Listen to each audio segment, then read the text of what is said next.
কলির জীব, তোরা একবার আয়, তোদের যাগ যজ্ঞ পূজা পাঠ কিছুই করতে লাগবে না, তোরা শুধু দুটি নয়ন বাড়ি বরিশন করে হরি নাম কর, তাতেই তোদের আমাদের পাওয়া হয়ে যাবে। ওমা, এই প্রশ্ন একবার নারদ মুনি করেছিলেন ভগবানকে। বলছে দয়াময়, কোন ভক্ত তোমাকে কেমন ভাবে ডাকলে তুমি তার ডাকে সাড়া দাও? নারদ মুনি বলেছিলেন, দয়াময়, তুমি জানো না কোন ভক্ত? নারদ মুনিকে ভগবান বলেছিলেন, নারদ তুমি জানো কোন ভক্ত যদি এক তন্ডুস গঙ্গা জল নিয়ে গোবিন্দায় নম বলে আমার চরণে অর্পণ করে, আমি তাতেই খুশি হয়ে যাই।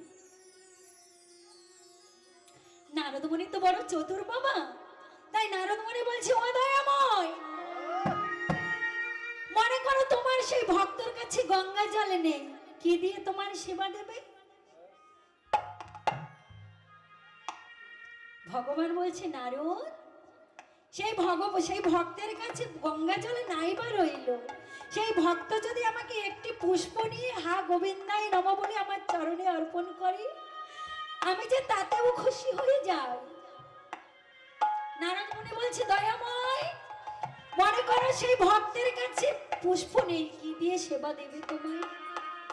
নারদ, সেই ভক্তের কাছে পুষ্প নাই বা রইল, সেই ভক্ত যদি একটি তুলসী পত্র নিয়ে আমার চরণে অর্পণ করে, আমি যে তাতেও খুশি হয়ে যাই। নারদ মুনি তো বড় চতুর, কোনো মতেই ভগবানকে কথায় হারাতে পারছে না, তাই বলছে, দয়াময়, মনে করো তোমার সেই ভক্ত মরুভূমিতে আছে, সেখানে গঙ্গা জল, ফুল, তুলসী পাতা কিছুই নেই, কি দিয়ে সেবা দেবে তোমায়? ভগবান বললেন, নারদ, তুমি জানো না প্রত্যেকটি ভক্তের শরীরে আমি যে দুটি করে নদী দিয়েছি, সেই দুটি নদী কি জানো নারদ? এই যে নয়ন রূপ নদী, একটি হলো গঙ্গা, অপরটি হলো যমুনা। নারদ, কোন ভক্ত যদি সেই নয়ন বাড়ি পরিশন করে হা গোবিন্দায় নম বলে কাঁদতে পারে, দুফোঁটা নয়নের বাড়ি বরিশন করতে পারে, আমি কি করি জানো নারদ? সেই ভক্তের চরণের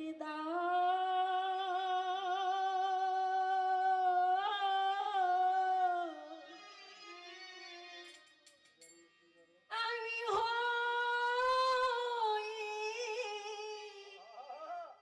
হয়ে যাই গো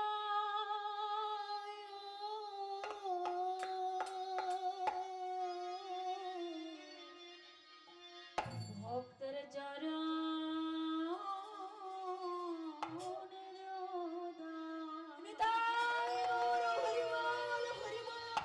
আমি হয়ে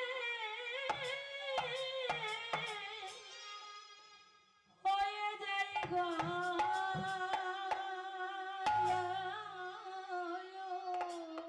সেই ভক্তের চরণের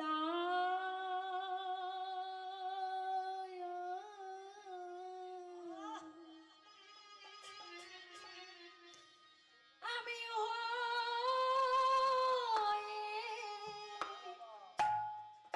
হয়ে যাই গো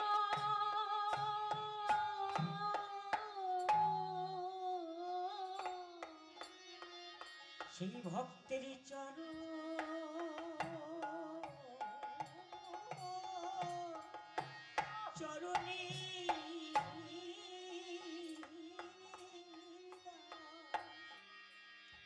চরণের দাস হয়ে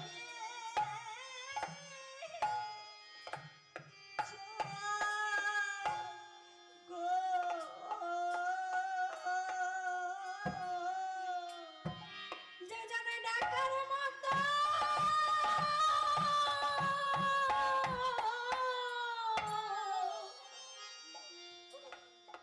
আমায়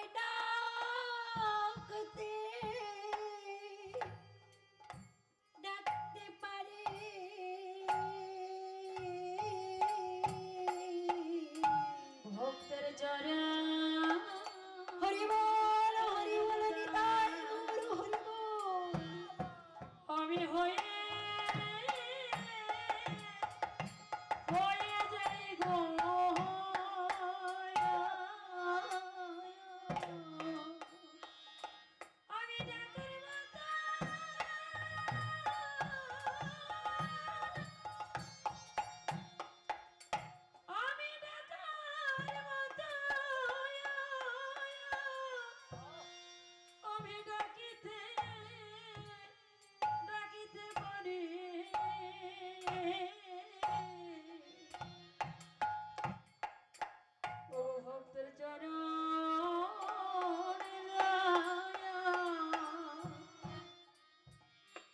দাসে হয়ে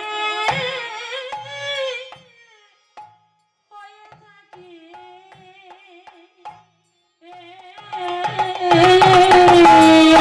শুধু এ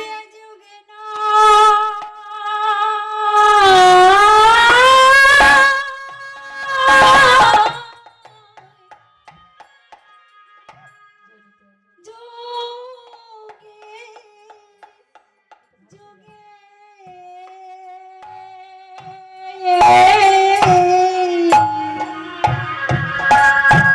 সেই ভক্তের চরণের নাম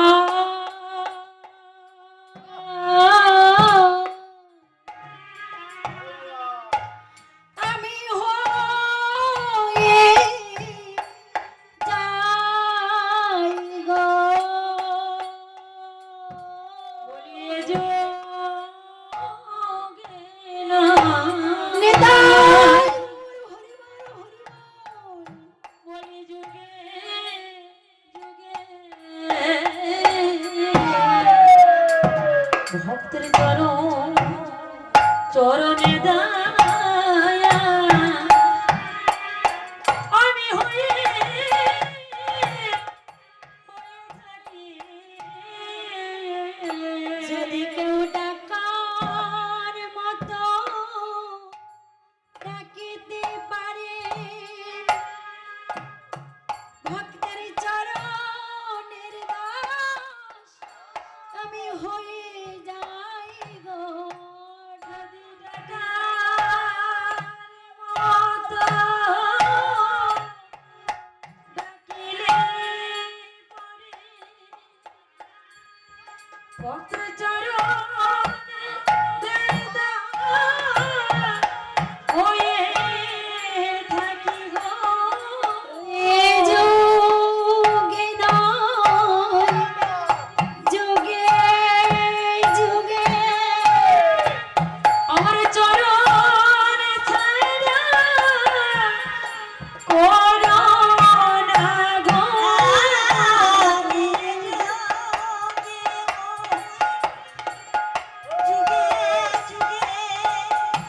আমার চরণ ছাড়া করো না গো তোমার চরণে আমার এই রাতে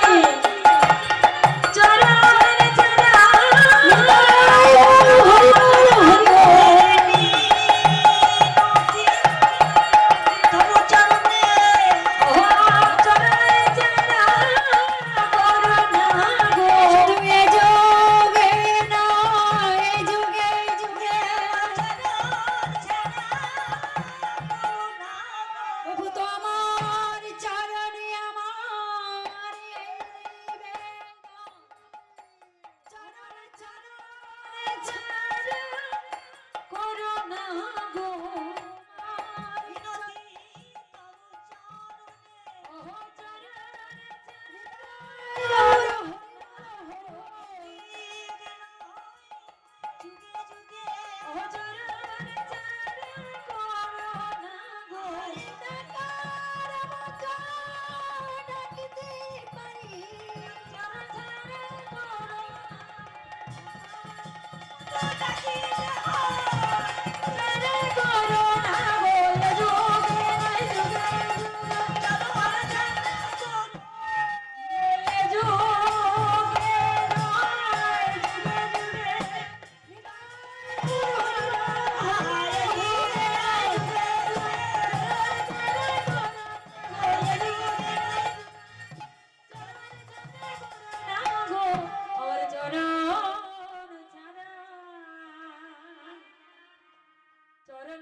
ভগবান বললেন নারদ, যদি কেউ দুপোঠা নয়ন মারি বরিশন করে আমায় ডাকতে পারে সেই ভক্তকে কিছুই দিতে লাগে না। কেন জানো নারদ? আমি যে ভক্তের কাছে বাধা। ভগবান বললেন ভক্তই আমার মাতা পিতা, ভক্তই আমার গুরু, আমার গুরু তাই ভক্ত তে নাম রেখেছে বাঞ্ছা কল্পতরু। ভক্তদের নাম রেখেছে বাঞ্ছা কল্পতরু। কত ভক্তের কথা বলবো বাবা, কীর্তনটা এমনই একটা বিষয় মাগো। শুধু লীলা গেয়ে গেলাম, লীলা গিয়ে নেমে গেলাম, দুটো চারটে ভজন করলাম, করে নেমে গেলাম, এটা কীর্তন বলে না। আমার গুরু বাবা বলে, ওরে মা, কীর্তন করতে উঠে যদি দুপোটা নয়ন বাড়ি পরিশন করতে না পারিস, কোন ভক্তের নয়ন থেকে যদি অশ্রু বাড়ি ঝরাতে না পারিস, তাহলে তাকে কীর্তন বলে না। কীর্তন গাইতে গেলে কৃষ্ণ প্রেমটাকে হৃদয়ের মধ্যে বসাতে হবে। শুধু পালা গাইবি, পালা গিয়ে নেমে যাবে, পদ গাইবে, কিন্তু কীর্তনটা হলো জীব শিক্ষামূলক বিষয়। যদি তুই মানব জাতিকে, যদি একটা মানবকে তুই যদি কৃষ্ণানুমুখী করতে পারিস, তাহলে তোর জীবনটা, তোর এই কীর্তন গাওয়া সার্থক হবে। কারণ বাবা, আজকাল যে কীর্তন গাইছে বলতে নেই, কীর্তন তো নয় বাবা, দুটো চারটে ভজন শিখে এসেই কীর্তন গায়ে গিয়ে নেমে যায় নেচে নেচে, ওটাকে কীর্তন বলে না। কীর্তন এমনই একটা বিষয়, কীর্তন মানেটা কি জানেন মা? কীর্তন মানেটা হলো যার কীর্তি গাথা শুনে জীবের হৃদয়ে কৃষ্ণ প্রেম ভক্তি জাগে। কৃষ্ণ কথা শুনে যদি জীবের প্রেম ভক্তি না জাগে, তাহলে সেটা কীর্তন বলে না মা। শুধু দুটো চারটে ভজন করলাম আর কটা পদ গাইলাম, এটা কীর্তন নয়। পদ গাইতে হবে, কিন্তু তবুও তার মধ্যে দিয়ে জীব শিক্ষা দিতে হবে, এটা হলো কীর্তন। কারণ আমরা কলিজীবে জীবে এই জগতে অনেকেই আছে এখনো কৃষ্ণ কি সেটাই জানে না বাবা। কত ভক্তের কথা বলবো বাবা। মহাভারতে কুন্তী কুরুক্ষেত্রের যুদ্ধ শেষের পর, একটুখানি ছোট করে বলি বাবা, এগুলো বিষয়, এগুলো তুলে ধরতে হয়, তবে যদি আমাদের এই কলিহত জীবের হৃদয়ে এতটুকু হলেও কৃষ্ণের প্রতি প্রেম জন্মায়। মহাভারতের যুদ্ধের পর পঞ্চ পাণ্ডবের এক পাণ্ডব রাজা হয়েছেন, যুধিষ্ঠির রাজা হয়েছেন। তখন কৃষ্ণচন্দ্র মনে মনে চিন্তা করছেন যে পঞ্চ পাণ্ডবের তো যুদ্ধে জয়লাভ হয়েছে, যুধিষ্ঠির রাজ সিংহাসনে বসেছেন। মায়ের একটু মন দিয়ে শুনবেন, মন দিয়ে না শুনলে বুঝতে পারবেন না বাবা, কীর্তন এমন একটা বিষয়। ভগবান কৃষ্ণচন্দ্র মনে মনে চিন্তা করছে, যুধিষ্ঠির যখন রাজা হয়েছে, আর আমার এখানে তো কোনো কাজ নেই, আমি কাল সকালে দ্বারকায় ফিরে যাব। এই বলে কৃষ্ণচন্দ্র মা রাত্রকালে গুটি গুটি পায়ে যাচ্ছেন মাতা কুন্তী দেবীর ঘরে। আর কুন্তী কি করছে জানেন মা? কুন্তী মাতা আমার বসে বসে একটি মুক্তার মালা গাচ্ছে। কারণ সে তো জানে এই যে আজকের আমার ছেলেদের জয়, এ তো কেবলমাত্র কৃষ্ণের জন্য, তাই আমি কৃষ্ণকে একটা মুক্তোর মালা গেঁথে ওর কণ্ঠে পরিয়ে দেব।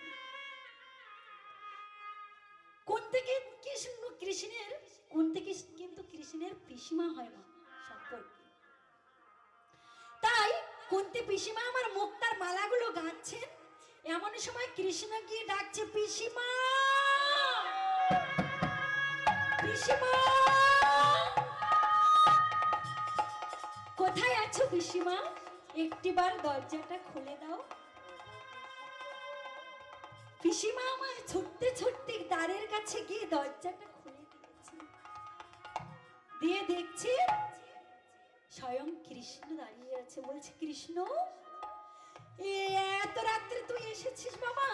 কেন এসেছিস আমার কাছে? তো তুই তো আমাকে ডাকতে পারতিস, আমি চলে যেতাম তোর কাছে। তুই এত রাত্রে না ঘুমিয়ে আমার কাছে এসেছিস কেন বাবা? তোর কি কোনো দরকার আছে আমার কাছে? এই দেখ কৃষ্ণ, আমি তোর জন্য একখানে মুক্তার মালা গাঁথছি। কটা দানা বাকি আছে গাঁথতে, মালাটি সম্পূর্ণ করে আমি তোর গলায় পরিয়ে দেব। তুই এত রাত্রে আমার কাছে কেন এসেছিস বাবা? কৃষ্ণচন্দ্র বলছে, পিসিমা আমি তোমার কাছে কেন এসেছি জানো? আমি একটু তোমার সঙ্গে দেখা করতে এলাম। কাল তো আমি ফিরে যাব আমার দ্বারকা রাজ্যে, তাই আমি মনে মনে চিন্তা করলাম আমার পিসিমার সঙ্গে একটু দেখা করে আসি, তাই আমি এলাম তোমার কাছে দেখা করতে। পিসিমা তুমি আমাকে বিদায় দাও, আমি কাল প্রভাতকালে আমার দ্বারকা রাজ্যে ফিরে যাব। তবে যাওয়ার আগে পিসিমা এই হস্তিনাপুরে দাঁড়িয়ে আমি কথা দিচ্ছি তোমার, আমি যাওয়ার আগে আমার কাছে যে যা চাইবে আমি তাকে তাই দেব। পিসিমা আমি তো কাল সকালে চলে যাব, তাই তোমার যদি কিছু চাওয়ার থাকে তুমি আমার কাছ থেকে চেয়ে নাও। কুন্তি পিসিমা বলছে, তুই চলে যাবি কৃষ্ণ? বলছে, হ্যাঁ পিসিমা, তোমার পুত্ররা হস্তিনাপুরে রাজা হয়েছে, তুমি রাজমাতা হয়েছো, এখানে তো আমার আর কোনো কাজ নেই, তাই আজ কালকে সকালে আমি আমার রাজ্যে ফিরে যাব। কুন্তি পিসিমা বলছে, কৃষ্ণ তুই ফিরে যাবি বাবা?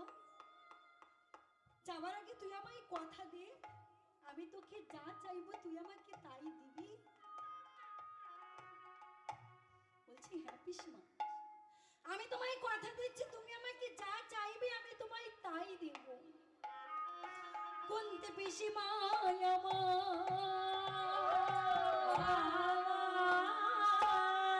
হাত খানি জড়ো করে কেঁদে কেঁদে বলেছি, ওরে কৃষ্ণ, ওরে কৃষ্ণ, আমি ধন চাই না, ঐশ্বর্য চাই না, অনেক কিছু চাই না, তোর কাছে করজোড়ে আমার এই নিবেদন। তোর কাছে আমার মিনতি। ওরে কৃষ্ণ রে, ওরে